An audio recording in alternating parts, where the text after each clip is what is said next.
Hold up your hand, Bob. Yeah, Mike, this year, to your right. Oh, okay. You've got expectations. Serious, hardcore expectations. How do you navigate that? Have you talked to your team about the situation that they find themselves in? Well, I've always felt, first of all, how's everybody doing today? Good. I've always felt as a coach, every season that I've gone in as a head coach, expectations are always high, no matter what. And I think that's a good thing. We can't run from it, it's what it is. I think our schedule that we've scheduled this year has put us somewhat in that light in terms of competition, really stiff competition. And then you got to deal with the Big Ten, which is stiff every year. So expectations are always going to be high. When I came in here and took the job, expectations were high. This program is built that way, and it should be that way. So it's what it is, man. I'm not going to run from it, and I'm not going to let my players run from it. There's a lot of big things that's got to happen this year for our ball club, and I'm going to try to coach them up and push them in that direction. Obviously, early in the offseason, I'm sorry, it's a lot, but Xavier Johnson was arrested and went through that legal process with the reckless driving. I guess, was he punished in any way? Is he going to be punished in terms of suspension or anything like that? What kind of, internal, what did he have to go through internally because of that? Well, that's all behind us. He's gotten through that process. He would have to do some community service. X has grown a lot, based on the things that he's done this summer. He's put himself in a wonderful position with me, being the coach, that I like everything about what X is doing now, because he is doing the right things, and he's on and off the court. He doesn't have a vehicle anymore. I took that away from him. So if that's punishment, it's punishment. And I don't mean that in a negative way. We're just trying to do the things that are necessary to help us win basketball games. And I think he's made a major step in that direction to help us.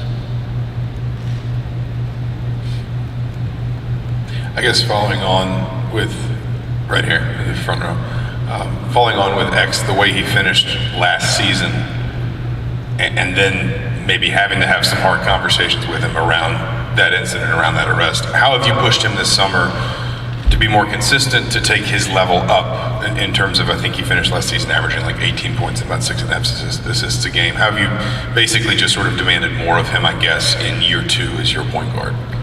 Well, when you look at what happened to X, where we started with X and where he ended up, X probably caught more hell on this team than anybody from his head coach. And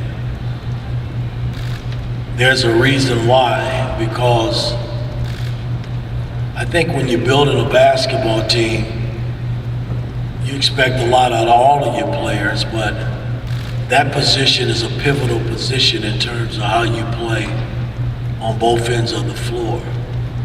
And X hung in there with me. He fought me at times, but it worked out well for him at the end and for our ball club. And watching him go through his summer work, because he did taste some success. It's the first time he had experienced being in the big dance. He really, he just came in with a totally different attitude, which is kind of nice to see. It means to me he's growing up. And it has displayed nicely on the basketball court, because out of all the summer play that I've watched and been a part this summer, he's probably been the brightest of them all. Again, I want to remind you to introduce yourself and your affiliation before you ask your question. Hey, Coach. Kyle with Sports Report Media. Hi, Cal. Question for you, positive question. You were on the NBA circuit for a long time. What'd you learn about yourself last year on the college circuit? It had been a while since you've done that, obviously, but what'd you learn, and maybe some fun things you did on the circuit last year for the college games? Well, the one thing that I've learned, being in the NBA all those years and coaching, there's really not enough time to prepare and teach and really be a part of a player's life, because you got 3-4 games coming at you a week in the NBA. It's just not enough time in the day, and that's the frustrating part about the NBA. But it was a beautiful run for me. I'm not saying that in a negative way. The NBA was great for me. But coming back home to coach college basketball here in Indiana, I've been able to really be around the players and really I'm able to coach, I'm able to prepare and teach, on the basketball for things that I like to do. And then when you see the results, we had our ups and downs last year, but I thought our ups outweighed our downs. We played a lot of positive basketball. We were in a lot of basketball games. It's just going to be up to me to get them over the hump, and get them to the next level, because that's what it's all about. Jeffrey Abjohns. Xavier Johnson, Peegs.com. How you doing, Coach? Good. How you doing? All right. Obviously, three-point shooting is something that's been on the minds of IU fans for a long time. Do you guys need more three-point attempts to increase productivity from the line? And who are 2 or 3 players you feel are most in line to help you from three-point percentage and three-point production? Well, that was a big problem last year. You guys witnessed as the media outlet and our fans too. But I thought we got a lot of good looks. We were in the top in college, about being the top 5 in college basketball in terms of open threes that we just didn't knock down. And I like to think, Miller having a taste of what Indiana basketball is all about now, and I think he'll be a lot better this season. Xavier showed that he could make them. I think some of the freshmen that we're bringing in will be able to knock some of those down. Race kind of picked it up, from previous years. A guy who really wasn't allowed to shoot them. He made some for us last year, so I think we'll be okay in that regard this year. It's not like we're not working on threes. We shoot them every day. We shoot free throws every day. It's just when you get to a game situation, you got to feel comfortable and ready to knock them down. And that's my job, to relax them and get them in that position. Mike Schumann, raise your hand. Hey, Coach. Mike Schumann with the Daily Hoosier. You guys announced an NBA Pro Day here in a couple of weeks. I'm curious what kind of the genesis of that was and what you're hoping to get out of it. Well, I think, when you got high expectations and you got a few players that might have a crack at playing at the next level, it's okay to invite the NBA world into your life. I'm not afraid of that, and I don't think it put any added pressure on our players. I think they are excited about it, really, to be able to let the NBA world come in and watch practice and see who's doing what. Hell, it might enhance them to play harder and better. It's kind of how I look at it. So I'm looking forward to it. It's something that's never been done here, I don't think. And I gotta keep my ties with the NBA world anyway. I got a lot of friends at the big level, so it'd be nice to have them come in and watch what we do. Tyler Tapman. Hey, Coach. Tyler Tashman with the Indy Sun. I was curious, kind of going off the expectations part of it. When you were a player at Indiana, I think you guys a few times were ranked in the top 10 preseason. When you were a player, did you embrace kind of the expectations, I guess the external expectations, or were you someone that said, it doesn't matter where we are in the AP poll, I'm going to do the same exact thing? How did you kind of approach that as a player?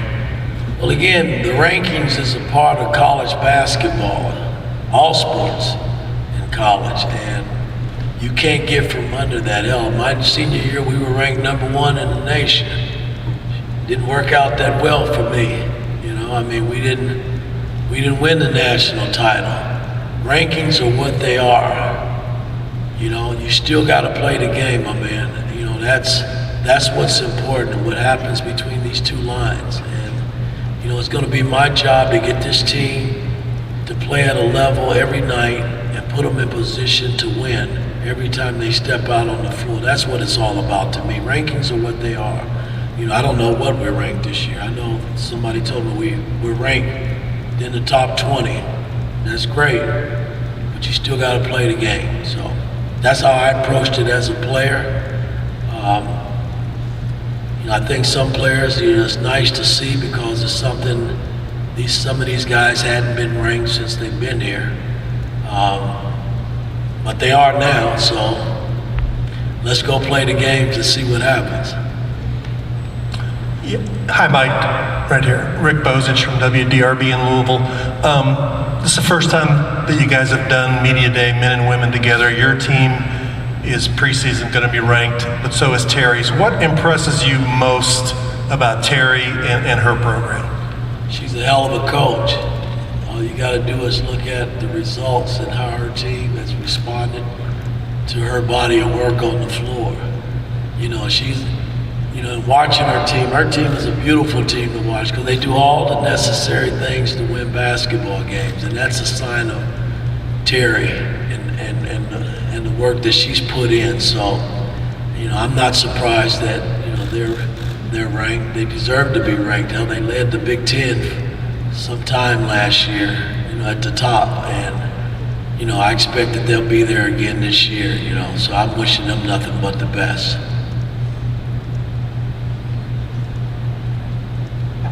Hey Mike, Alex Bozich over here to your right, inside the hall. I'm just curious with Trace, last season he talked about maybe expanding his game to the perimeter. We didn't actually see him I think he took 3 3-pointers last season. Do you see him stepping out to the perimeter, taking the 3-pointer more this season, or is that something it's kind of, I know you encouraged him to do it, maybe he didn't feel comfortable, but do you see that as part of his game moving forward this year?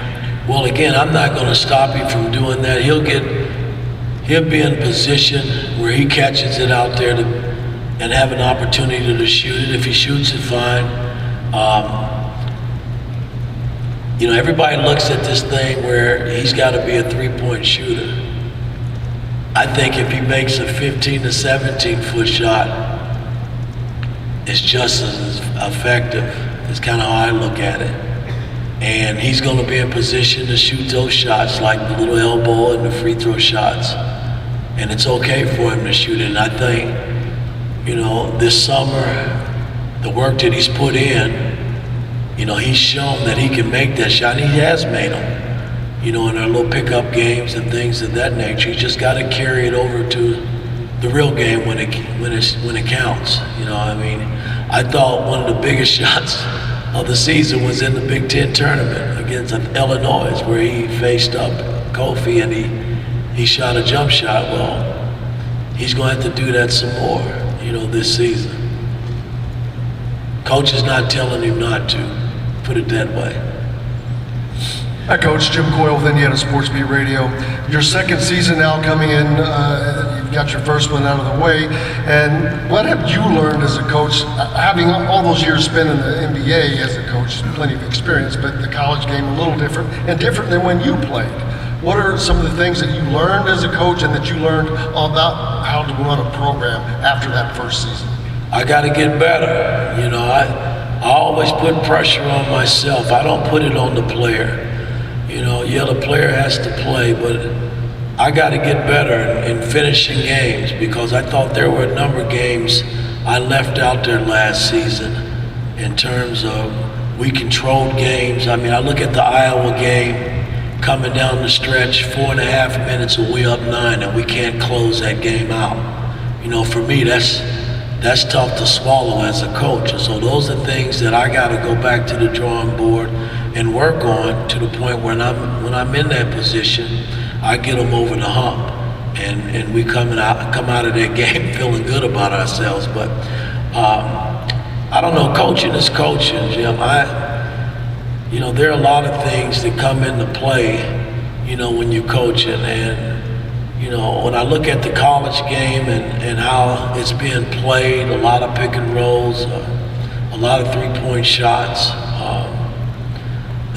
The teams that sit at the top really get after you defensively. You know, I think we got to be able to do all those things, to be able to compete at a high level and beat, you know, the big-time teams. You know, I mean, that's what it's going to take this season, because that's pretty much how the college game is being played. Zach, and then you'll pass it to Jeff. Zach Osterman, Indianapolis Star, here on the front row, on your right. Going back to Trace, he has seemed sort of willing to talk openly about, I guess, being more introspective, being a leader, his legacy, things like that. As he comes back for a fourth year, and I think the expectations that even he'll sort of acknowledge. I mean, does he vocalize that with you as his coach and as someone who's walked that journey before, being expected in this place to be, you know, kind of a key figure for a really good team with a lot of attention and a lot of expectations? Does he talk about that with you at all? We talk. He knows expectations are high this year. You know, the fact that he made the commitment to come back is huge for our program. I mean, it's like the piece to the program. I think the body of work that Trace has put in over the 3 years that he's played here has been unbelievable. But he's still got a lot of work on the table that he's got a lot of things he's got to finish. You know, you talk about legacy. Legacy is putting another Big Ten title in here. Legacy is putting another national title. That's what it's all about. I think that's what he's thinking about more than anything. And as far as his leadership, he's making strides in that area to help lead, because that's what's going to be expected of him. You know, I'm not going to let him run from it. He's got to be our leader. He's got to push guys around him and hold guys accountable, and he's got to step up and be the guy. I mean, that's what it's going to take for us to reach those two goals. Good afternoon, Coach. Thanks for being here. Skip Daly with the South Central Indiana News Network. You've talked about legacy. You've talked about expectations. How would you define success for basketball season 22-23? Again, I don't look at it in that light. My thing is, I take a season one game at a time, one practice at a time. Yes, we got goals. I can't say this loud enough, guys. I came back here to win Big Ten titles and a national title. That's all I want. And I'm not going to push the team in any other direction. If they're scared of that challenge, then they shouldn't be here. It's kind of how I look at it. I'm not scared of it. You shouldn't be scared of it. You know, we got to do this together as a unit. And again, I know expectations are high. I get that, and that's a good thing. But we got to go out and do it on the floor and show that we can do or win a Big Ten title and a national title. That's all I'm concerned about right now. And the only way to do that is get better each and every day in practice, and when we step on the floor that we're playing at a high level. Hey, Coach. Xavier Johnson, Peegs.com again. I saw a lot of great stuff from Jalen Hood-Schifino at Montverde and AAU. I've heard great stuff from NBA scouts about him.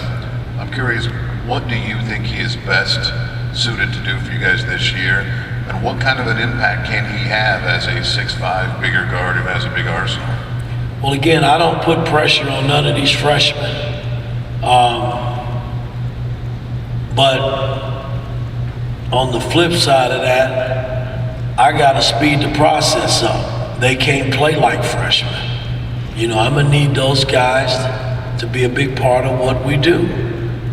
And, you know, I always have told players, you know, you can't play everybody 30 minutes a game. It's the minutes that you get that you got to make the most of.